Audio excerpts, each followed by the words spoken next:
नमस्कार साथियों। आज हम रीट मैथ्स लेवल 2 के गुणनखंड पर चर्चा करेंगे, जिसमें गुणनखंड भी जो है प्राकृत संख्याओं के गुणनखंड की बात नहीं कर रहा है, सरल बीजीय व्यंजकों के गुणनखंड की बात कर रहा है।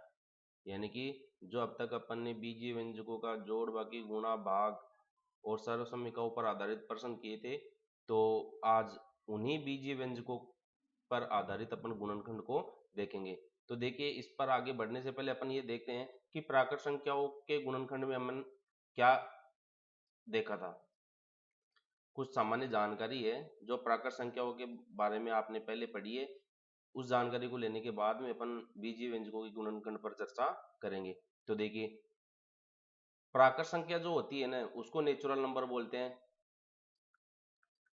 नेचुरल नंबर, प्राकृत संख्याओं को अपन कैपिटल एन से दर्शाते हैं, या कई जगह स्मॉल एन भी लिख देते हैं। प्राकृत संख्या जो होती है वो 1, 2, 3, 4, 5 और आगे अनंत तक लिखी जा सकती है।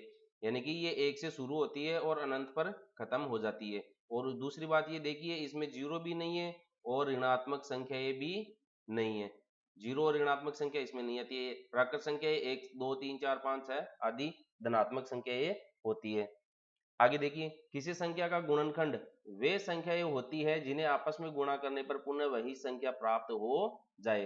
देखो, अपन गुणनखंड के बारे में जानकारी ले रहे हैं, तो गुणनखंड का मतलब हमें पता होना चाहिए। तो उसकी डेफिनेशन मैंने लिखी है, किसी संख्या का गुणनखंड वे संख्याएं होती है। कौन सी संख्याएं? वे संख्याएं होती है जिन्हें आपस में गुणा करने पर, आपस में ईच अदर, एक दूसरे को गुणा करने पर पुनः वही संख्या प्राप्त हो जाती है। जैसे मैंने यहाँ पर लिखा है 6 लिखा है, और इसको लिखा है 1 गुणा 2 गुणा 3 के रूप में। इनको आपस में गुणा करो, 1 गुणा 2 का मतलब 2 गया, क्योंकि किसी भी संख्या को 1 से गुणा करो तो वो संख्या प्राप्त होती है। तो 2 को 3 से गुणा करो, 2 3 6, तो वही संख्या अपने को वापस मिल गई, 6 की 6 मिल गई। तो इसको अपन ने इस गुणनफल के रूप में लिखा है। तो ये जो संख्याएं हैं 1 2 3, ये इस संख्या 6 के गुणनखंड कहलाते हैं। ओके, आगे अपन देखते हैं अभाज्य संख्या क्या होती है। ये कुछ टिपिकल वर्ड्स हैं। ये मान लीजिए गुणनखंड में आपके लिए ये बहुत ही लाभदायक रहेंगे। तो अभाज्य संख्या के बारे में अपन जानकारी लेते हैं कि अभाज्य संख्या क्या होती है। यह ऐसी संख्या होती है जिसमें एक तथा स्वयं संख्या के अलावा तीसरी संख्या का भाग नहीं जाता है। एक तो एक, और दूसरी कौन सी है? स्वयं संख्या। जो भी संख्या आप लेकर चलते हैं उसके अलावा तीसरी संख्या का भाग नहीं जाता है। आप कोई सी भी संख्या ले लीजिए, जैसे मैंने यहाँ पर 2 लिया है, तो 2 में बताओ, ये तो एक छोटी सी छोटी संख्या होगी कुल मिला के। जैसे देखें तो 2 में 1 का भाग देंगे तो 2 बार जाएगा, और 2 का भाग देंगे तो 1 बार जाएगा। आप एक बड़ी संख्या ले लो, जैसे मैंने 13 ले लिया यहाँ से सेलेक्ट करके। 13 में 1 का भाग दो, जाएगा ही जाएगा। 13 में 13 का भाग दीजिए, जाएगा ही जाएगा। 13 का पारा एक बार बोलिए, एक बार गया। 1 का पारा देते हैं, किसी भी संख्या में 1 का भाग देते हैं तो उस संख्या के बराबर ही जाता है उसमें। तो तीसरी संख्या का भाग नहीं जा रहा है इसमें भी। तो इस तरीके से ये अपनी जो काउंटिंग होती है, गिनती होती है, उसमें शुरू से 2 3 5 7 11 13 17 19 23, आगे अगर और लिखना चाहो तो इसी तरीके से आप 100 तक की संख्याओं में ढूंढने की कोशिश करना कि कितनी अभाज्य संख्याएं होती है। तो यहाँ तक तो मैंने नमूने के तौर पर इतनी संख्याएं बताई आपको। तो ये अभाज्य संख्या है, क्योंकि इनमें एक और इन संख्याओं के अलावा जो भी संख्या लेंगे, जैसे 11 ले लेते हैं, तो 11 में 11 का भाग जाएगा, 1 का भाग जाएगा। इसके अलावा तीसरी कोई सी भी संख्या नहीं है जिसमें इसका भाग चला जाएगा, इसलिए 11 क्या है? एक अभाज्य संख्या है। तो ये अभाज्य संख्या मैंने यहाँ पर लिखी है। इसी तरीके से अभाज्य संख्याओं की पहचान आप करनी है। 1 से 100 तक गिनती लिखो और उसमें पहचान करो कि कितनी अभाज्य संख्या ये आपको मेरे YouTube चैनल पर आपको कमेंट करके बतानी है। अब अपन गुणनखंड की बात करते हैं। जैसे 30 के सभी गुणनखंड है यहाँ पर मैंने लिखे। जैसे 1 को 30 से गुणा करेंगे 30 मिल जाएगा, 2 गुणा 15 30 मिल जाएगा, 3 गुणा 10 30 मिल जाएगा, 5 गुणा 6 30 मिल जाएगा।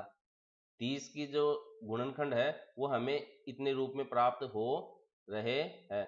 तो ये देखो कौन कौन सी संख्या है। 1 2 3 5 6, 1 2 3 5 6 10 15 30।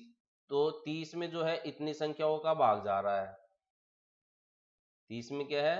इतनी संख्याओं का भाग जा रहा है। तो ये सभी सर्वसंभव गुणनखंड है। सर्वसंभव गुणनखंड है संख्या 30 के। संख्या 30 के सर्वसंभव गुणनखंड कहे जाते हैं। लेकिन देखो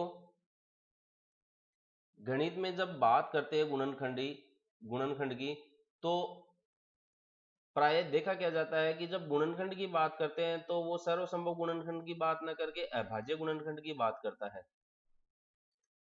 अभाज्य गुणनखंड की। अब अभाज्य गुणनखंड होता क्या है उसको अपन थोड़ा सा देखते हैं। देखो अभाज्य गुणनखंड का मतलब होता है कि जैसे आपने 12 ले लिया, 12 का गुणनखंड आपने लिख दिया जैसे 2 गुना 6।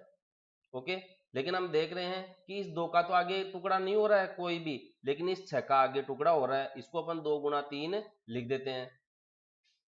ठीक है, तो ये बन गया 2 गुना 3।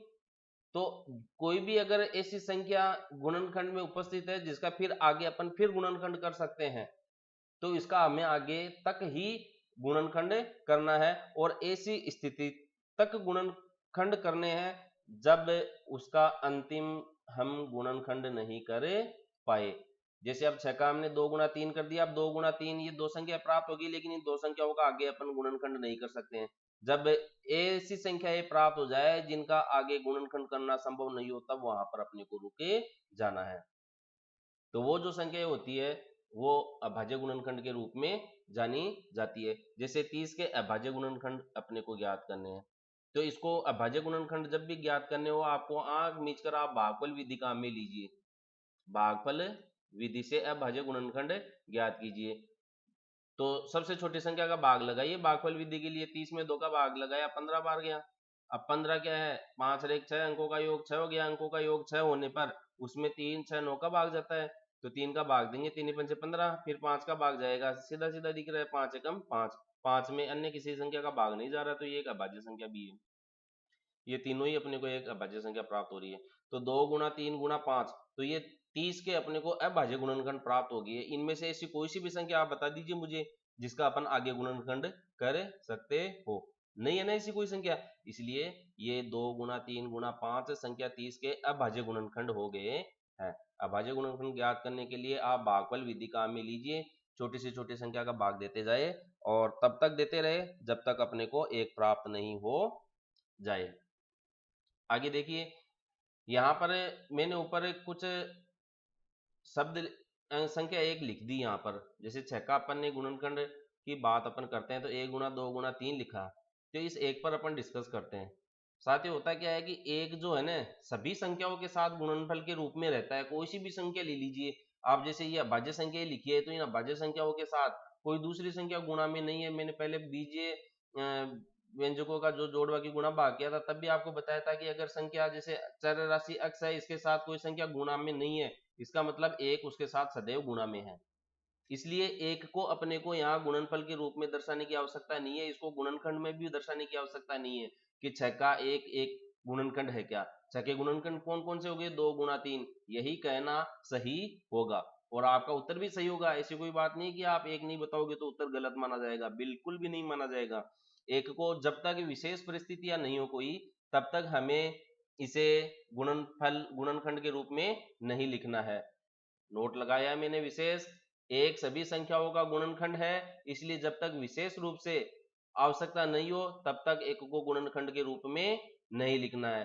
तो अब जैसे मैं लिखूं 10 के अभाज्य गुणनखंड की बात करूं तो 10 का अभाज्य गुणनखंड क्या हो जाएगा, 10 में 2 का भाग लगाए 5 बार गया, 5 में भाग लगाए 1 बार गया, तो 2 गुना 5 आया। अब इसमें एक आपको लिखने की आवश्यकता नहीं है। वैसे क्या होता है लास्ट में एक में 1 का भाग 1 बार जाता है, तो 1 गुना 2 आता है, तो ये एक यहाँ पर लिखने की आवश्यकता आपको नहीं है। तो अभाज्य गुणनखंड क्या हो गया, 2 गुना 5 हो गया है। तो ये सामान्य जानकारी मैंने आपको यहाँ पर दी है।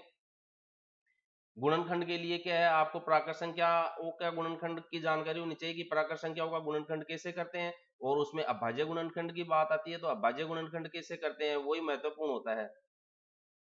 वो भागफल विधि से अपन ज्ञात कर लेते हैं। ठीक है, ये भागफल विधि से अपन ने यहाँ पर अभाज्य गुणनखंड ज्ञात करके देखा है। ओके, और उसके बाद में एक को लिखने की आपको आवश्यकता नहीं है, प्राकृत संख्या होती है। अगले क्लास में हम बीजीय व्यंजकों के जो गुणनखंड कैसे किया जाता है उस पर डिस्कस करेंगे। धन्यवाद।